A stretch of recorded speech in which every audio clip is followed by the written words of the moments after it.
L'Afrique a toujours été aimée par le groupe Aragon.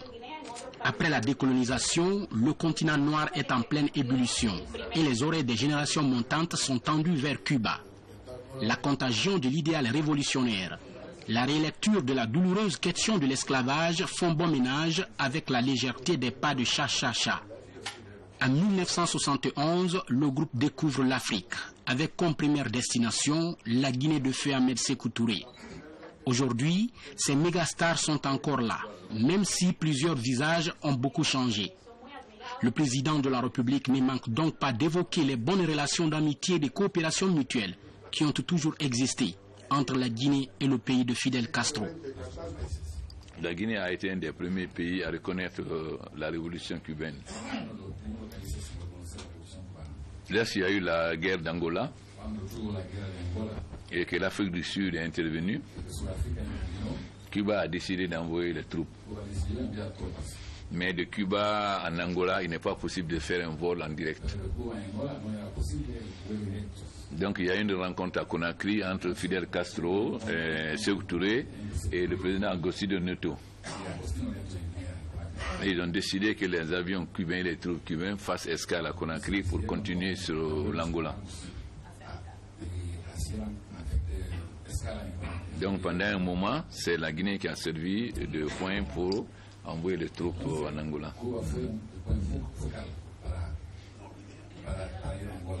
Et l'armée cubaine a participé avec l'armée guinéenne à la construction des routes en Guinée. Nous avons aussi des médecins.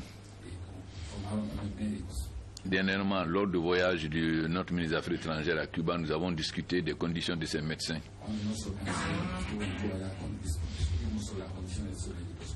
Et Cuba est prêt à augmenter le nombre de médecins. Mais il faut que nous reconnaissions que les conditions dans lesquelles vivent les médecins cubains ici ne sont pas de bonnes conditions.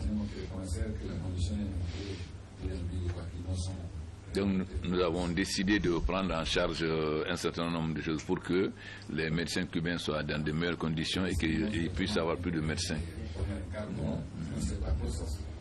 Nous comptons ici renouer les relations entre le génie militaire guinéen et le génie militaire cubain pour les routes. Et nous espérons nous-mêmes rendre visite à Cuba dans quelques temps. Parce que c'est une vieille histoire entre le Cuba et la Guinée. Et nous nous sommes toujours battus pour que l'embargo sur Cuba soit levé. Nous espérons qu'après la rencontre entre le président Raúl Castro et Obama, que Dieu nous aide, que le processus de levée de l'embargo de Cuba soit enfin réalisé. Malgré l'embargo de plus de 30 ans, le peuple cubain a pu avancer. Mais le peuple cubain pourra mieux avancer si on lève l'embargo, parce que ça permettra réellement à Cuba de se développer. Il y a quelques années, j'ai été à Caracas et j'ai vu que dans tous les quartiers populaires, il y avait des centres de santé qui étaient dirigés par des médecins cubains. Et Cuba aussi s'est illustré dans le domaine du sport, Sotomayor, et beaucoup d'autres, etc. Ainsi que dans le domaine de la médecine. Le peuple cubain est un grand peuple malgré toutes les conditions de difficultés qu'on leur crée.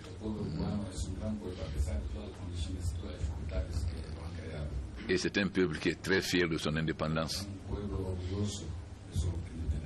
Nous espérons donc qu'il y a des conditions qui vont faire que Cuba puisse se développer librement et avoir le commerce libre pour que le Cuba aille encore plus en avant.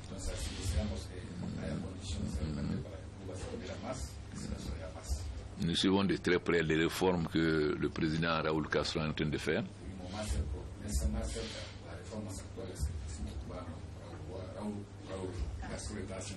Notamment dernièrement la liberté d'importer des véhicules, etc. Et nous espérons qu'il y aura toujours de meilleures conditions pour les conditions de vie du peuple cubain.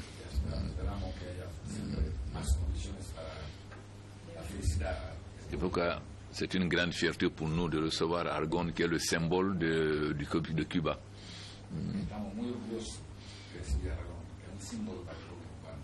Pas seulement de Cuba révolutionnaire, mais de Cuba avant la révolution. Parce que Aragón, c'est avant la Deuxième Guerre mondiale.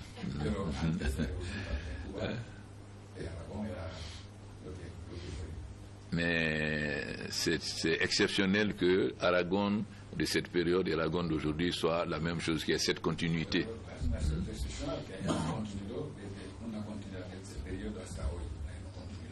Ça fait plusieurs générations, mais c'est toujours le même Aragón.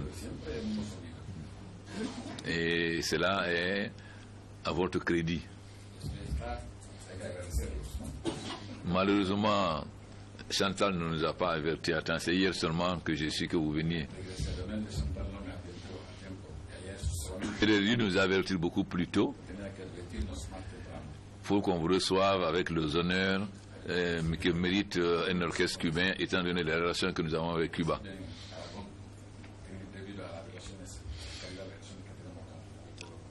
Alors, pour éviter de tels impairs, la prochaine fois, c'est le gouvernement qui vous refera venir.